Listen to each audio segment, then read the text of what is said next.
Hey guys, welcome back to Adventures in Aviators. Today we are walking through a truly magnificent place in the world, Angkor Wat in Siem Reap, Cambodia.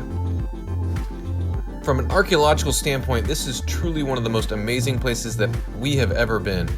And actually I feel uniquely qualified to say that it's right up there with the pyramids in Egypt, which we visited only a couple months before going to Angkor Wat. So we had kind of a back-to-back viewing of both of these sites, and it is right there with the Great Pyramids at Giza. It is that impressive, and I really didn't know anything about this place when we got here, and so we're going to walk you through just what it is to experience these temples.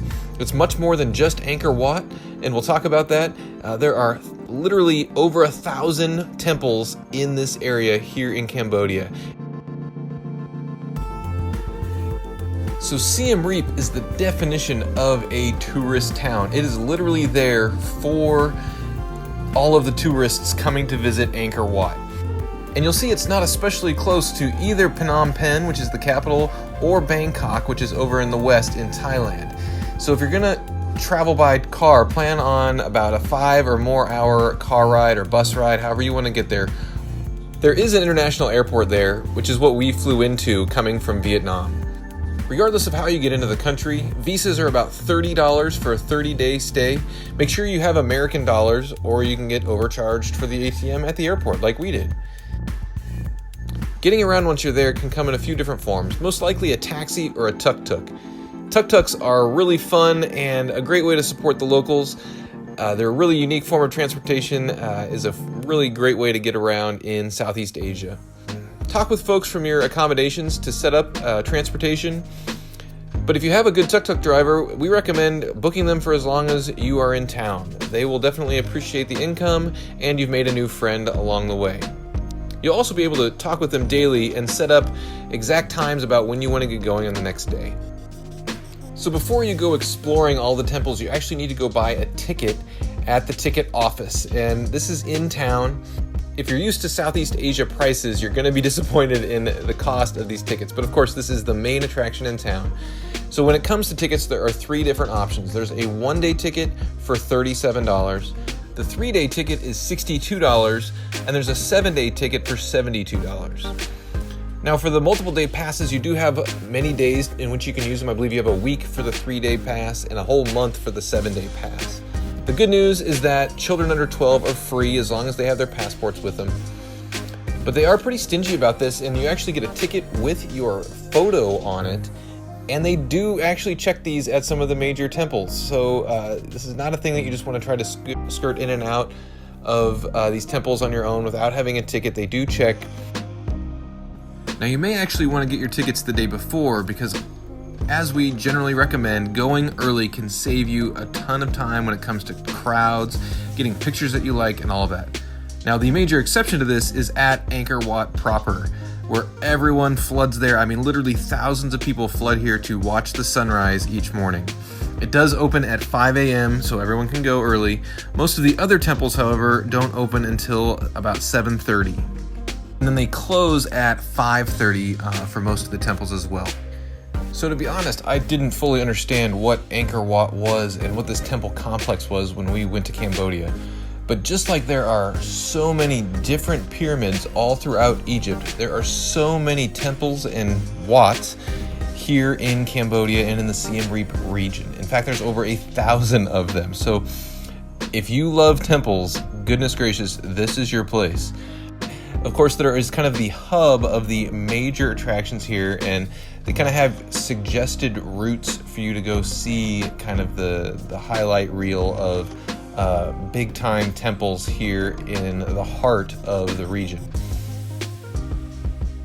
Again, you can do this, just know that kind of everyone is looking at this map, and so most people kind of make that same path throughout the day.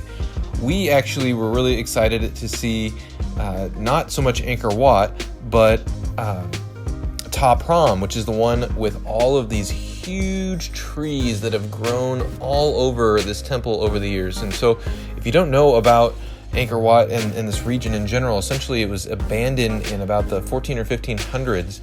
And in this one specifically, these trees have just overtaken this entire area, and these just These massive trees have grown on top of these huge stone ruins and become a part of the attraction itself, and it's quite amazing.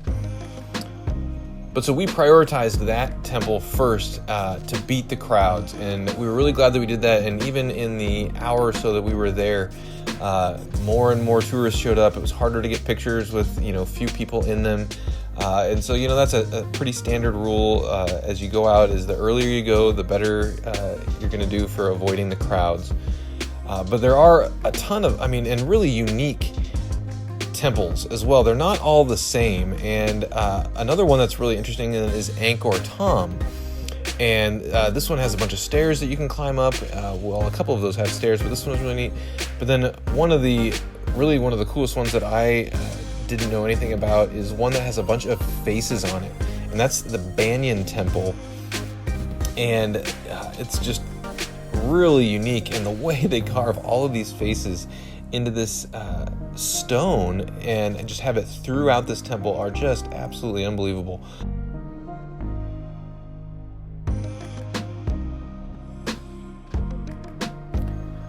Now, we were also there for part of the rainy season, which you need to take into account as you plan your trip. Make sure you bring some rain gear and or just prepare to get soaked. And you'll see here we ended up at Angkor Wat towards the end of the day, which is when the rains came. Hey! Want to know how to get to Angkor Wat without all the crowds? Come when it's pouring.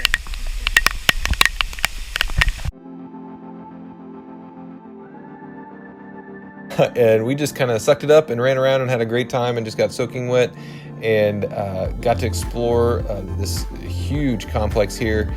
The craftsmanship is a part of this, and just the sheer number of temples and how intricate they are all built and designed, similar but different as you go along, and it was really, really amazing to see. And then to see how the jungle really took over this region and took it back from what was once this sprawling city. It's actually bigger than modern day Paris, is how big this area is, to give you a little understanding of how vast of an area these temples stretch throughout the region. So it's truly huge, and was a really amazing spectacle in its day. Then it was essentially abandoned and then rediscovered by a French naturalist in the 1800s, and basically was like, how long has this been here? And the locals said this has always been here. And so there's really surprisingly little known about this, and much of it has almost been chalked up to folklore.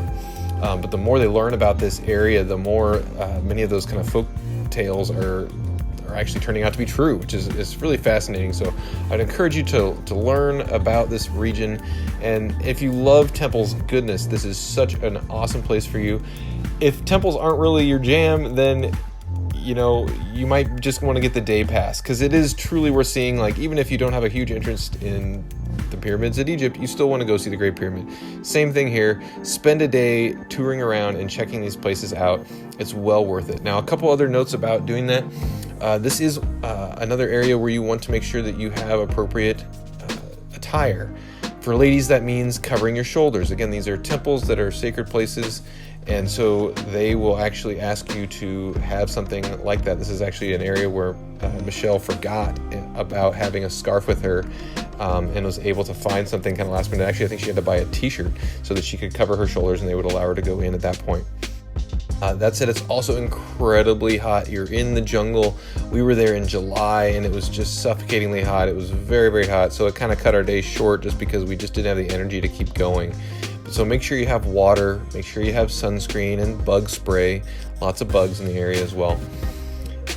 But guys, it's a really, really astounding feat of engineering and architecture that I knew next to nothing about before we got there, and just left amazed at just the design, the way that they must have put these all together, and then how it's held up over the years in spite of just having the jungle overtake it. It's really amazing. Again, you're going to be walking a ton, so bring walking shoes. Now they might get wet, but you're going to want something that takes care of your feet. You're definitely going to want sun protection. but you're going to want to spend time exploring all these, and it's just kind of like a museum. You can spend days at one museum, or you can spend an hour.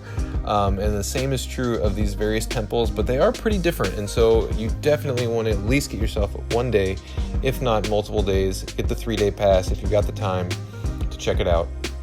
And then in the evenings, everyone just kind of hangs out in town, and Siem Reap itself is a really fun town. It's, again, very touristy, but it's set up for tourists, and so you get really fun restaurants of all kinds, great Indian food because you're nearby India and lots of tourists from there, surprising number of Italian restaurants and Mexican restaurants and American restaurants. You almost kind of have to search for an authentic Cambodian restaurant.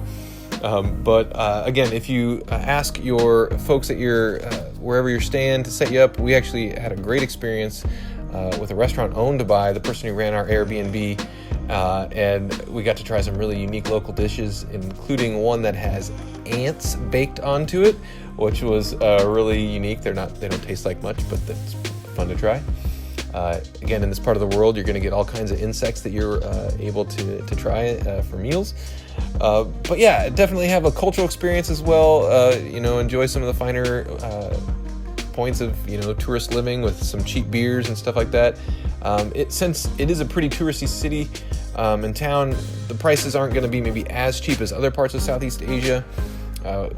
We mentioned how expensive the tickets to the actual temples are, but the rest of it is not nearly as much. You can still get really cheap massages here, which we enjoyed a couple of those. So enjoy, some cheap booze and cheap massages, and take your time exploring some amazing temples in Siem Reap, at Angkor Wat, and all of the different Wats around there. If you've been to Angkor Wat or to Siem Reap and have other suggestions, please put those down in the comments. And of course, if you haven't subscribed to our channel, please hit that little button over there and get those notifications. We keep churning out awesome adventures that we want you to go experience this beautiful world. And of course, if we've missed something, we want to know about it as well. We want everyone to enjoy their time in Siem Reap. Thanks so much for tuning in, and we'll see you next time.